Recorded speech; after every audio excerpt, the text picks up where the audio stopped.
अजंठा शहरात प्रथमच इतक्या मोठ्या प्रमाणात इस्तेमा या मुस्लिम धर्मियांचा आध्यात्मिक मेळाव्याचं आयोजन करण्यात आलं आहे। 2 ते 3 जानेवारी रोजी असे 2 दिवसीय कार्यक्रमासाठी जिल्हाभरातून तसेच विविध भागातून लाखोंच्या संख्येत मुस्लिम बांधव उपस्थित राहणार असल्याचा आयोजकांचा अंदाज आहे। या मेळाव्यासाठी स्थळावर व्यापक तयारी करण्यात आली आहे। मोठ्या प्रमाणात पाण्याची व जेवणाची व्यवस्था, निवासासाठी तंबू उभारणी, स्वच्छता, वाहतूक नियंत्रण यांच्यासह सर्व व्यवस्था युद्धपातळीवर सुरू आहे। मेळाव्याच्या केंद्रस्थानी मुस्लिम धर्मगुरूचं मार्गदर्शन असेल। विविध सत्रांमध्ये नमाज व कुराण पठण, मानवतेचा संदेश, सामाजिक समता, शांतता, नैतिकता आणि सद्वर्तनाबाबत प्रवचन दिलं जाणार आहे। तरुण पिढीत सद्गुणांची रुजवण आणि समाजात बंधुभाव वाढवण्यावर आणि एकतेचा संदेश मनोबल वाढवण्यासाठी चर्चेचा भर असणार आहे।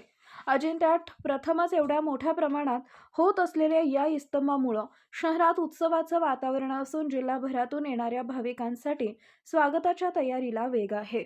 न्यूज 18 सह्याद्री सिल्लोड प्रतिनिधी मुजीब शेख।